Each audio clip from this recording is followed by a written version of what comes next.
Hi guys! Andito po ako ngayon sa Singapore Changi Airport, Terminal 3. May mga puno siya sa loob ng airport at pababa na po sa immigration at ang lawak ng kanilang immigration.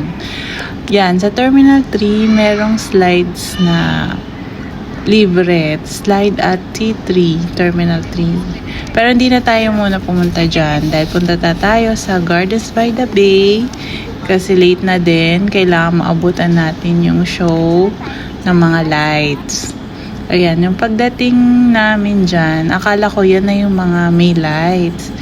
Hindi ko nakita yung isa pang area.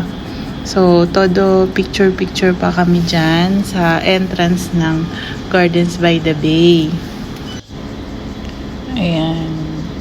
Magandang pumunta sa gabi kasi nga, yan, nag-iilaw na yung mga super tree. Sobrang taas niya. Ayan, punta na tayo dun sa mga super tree na may sounds.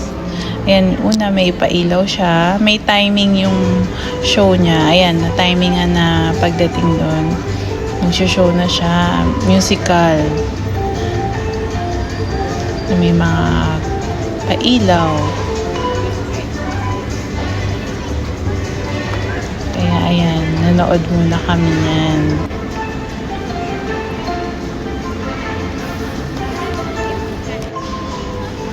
Ayan. Nakikita din dyan yung Tree Tower sa Marina Bay Sands. Yan, pwedeng umakyat dun sa taas. Pero hindi mo na kami umakyat kasi pagod na kami sa biyahe.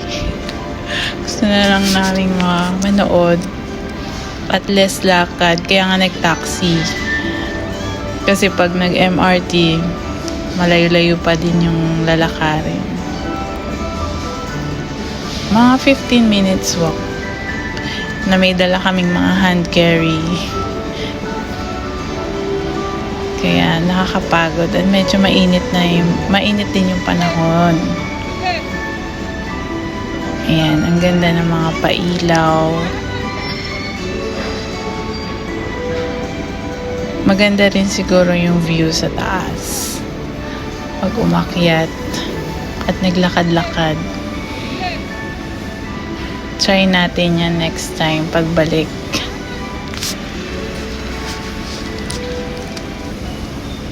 Ayan, yung Tree Towers sa Marina Bay Sands. Natatanaw dito. At ayun nga yung mga super tree.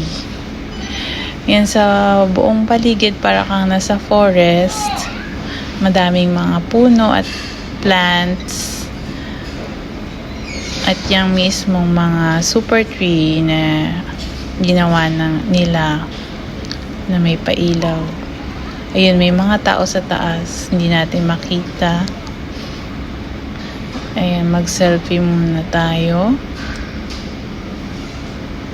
Kasama ang mga tree. Medyo madilim siya. Pero sa personal, maganda siya. Ayan. Sa other side naman, kita din natin.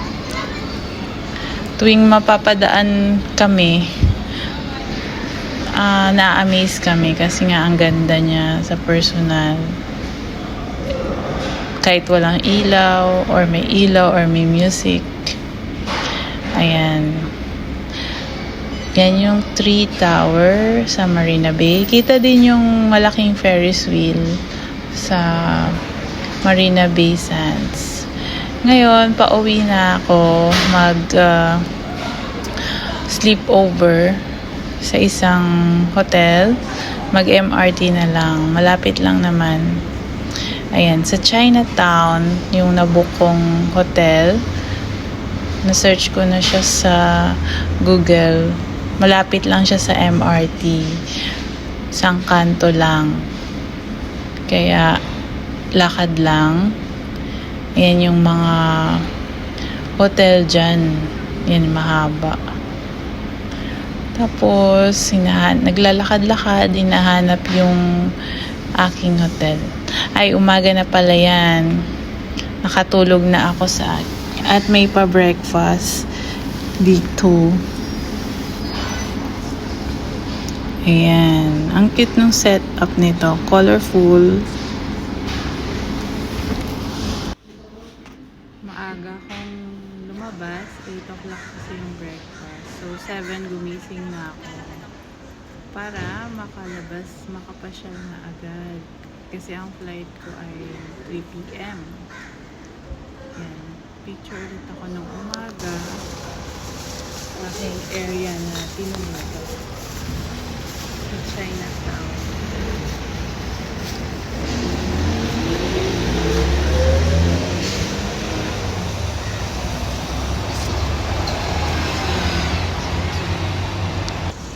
Sayang di ako nakasakay dyan. Wala tayong time kasi 19 hours lang stay layover.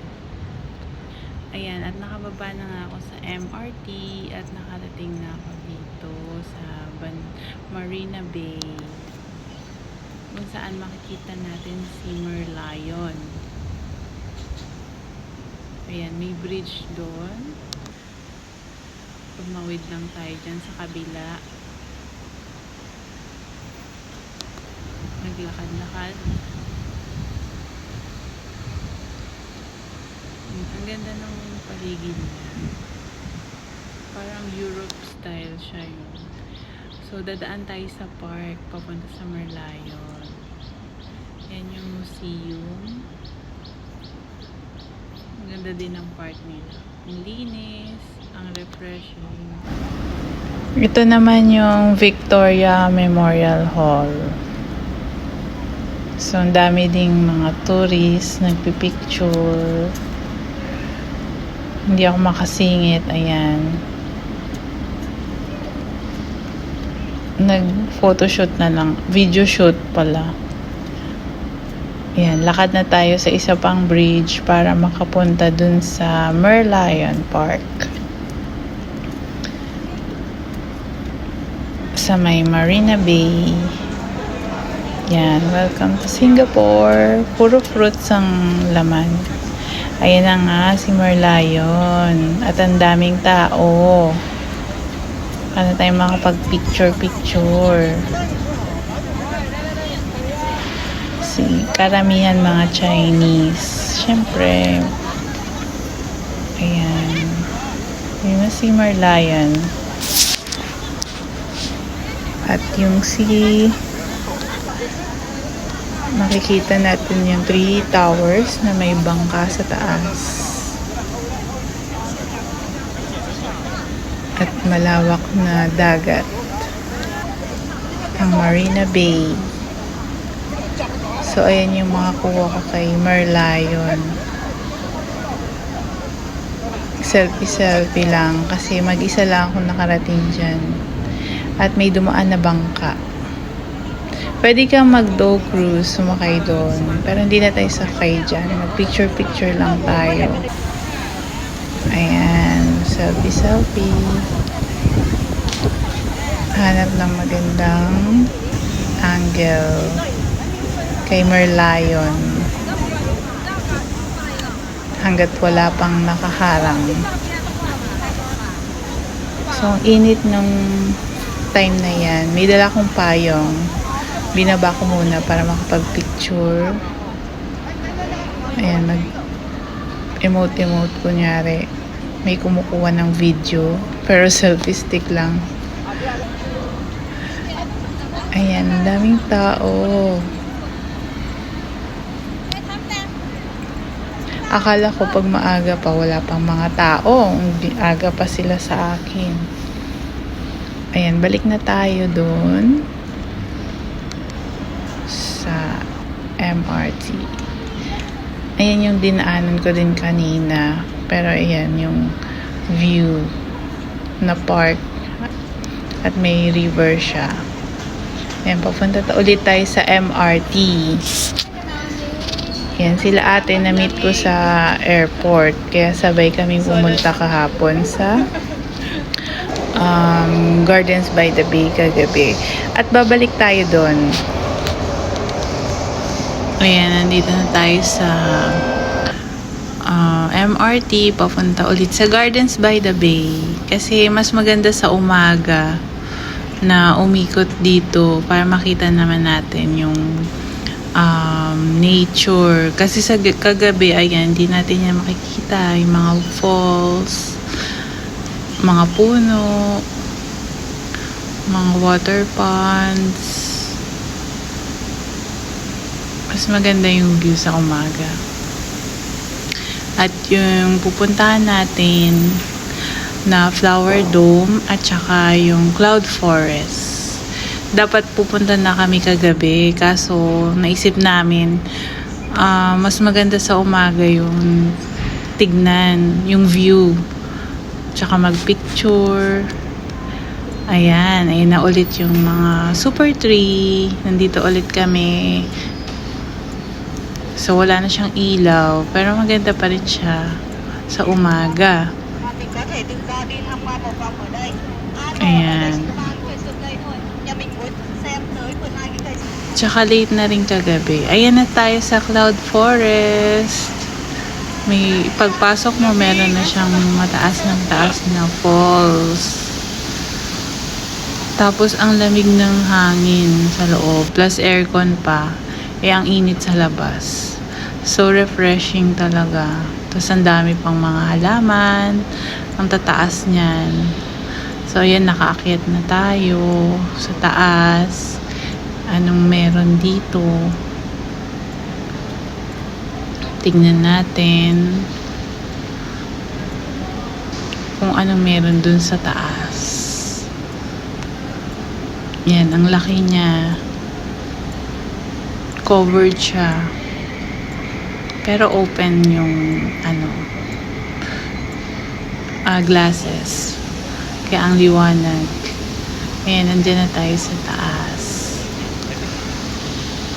Ayan, nakita na natin, kapantay na natin yung mga super tree. Tsaka yung tree tower. Ayan yung view sa taas. Habang naglalakad.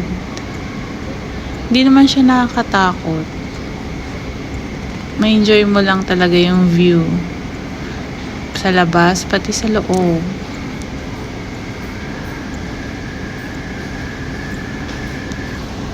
Ayan, mga nasa baba. Ang ganda ng view.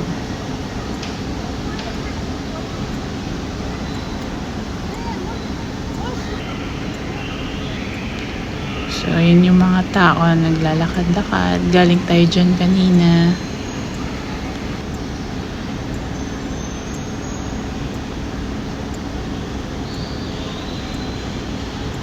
Ito na yung pinakataas.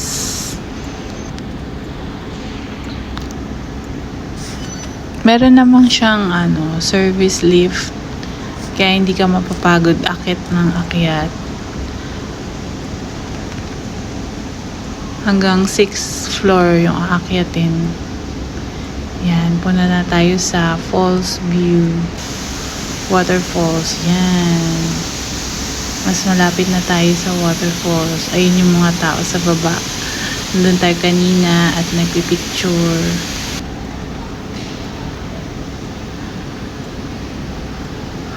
Ayan, may pausok. Kasi nga isa siyang cloud forest. So, may pa-cloud effect siya. Ayun yung tao sa taas. Kanina nandun tayo. Ayan, naglalakad sila. Ayan yung view sa labas. Sa beach. Ang ganda. Ayan, at pumuusok nga siya.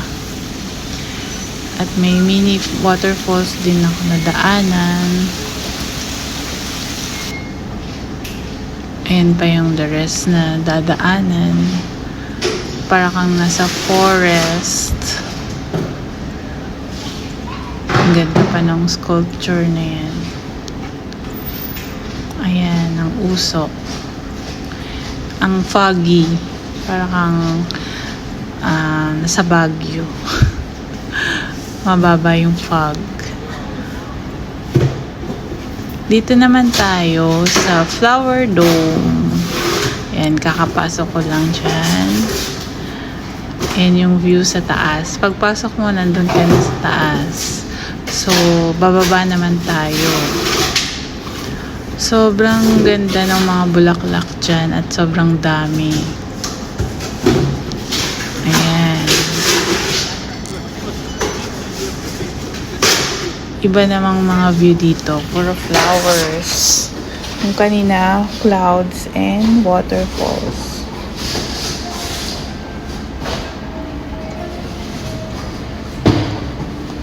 Pero mas nagustuhan ko pa rin sa cloud forest. Ayan yung magagandang flowers na naka-design.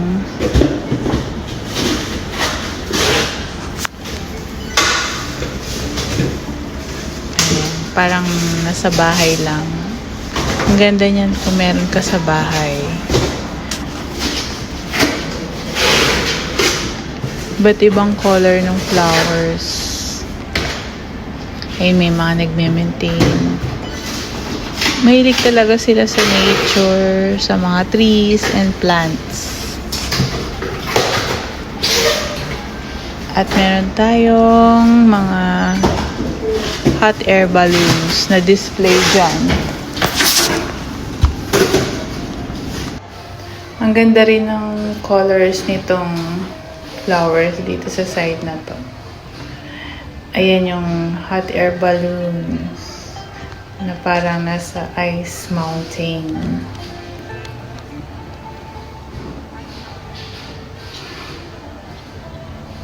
Yan yung buong paligid niya na open din siya.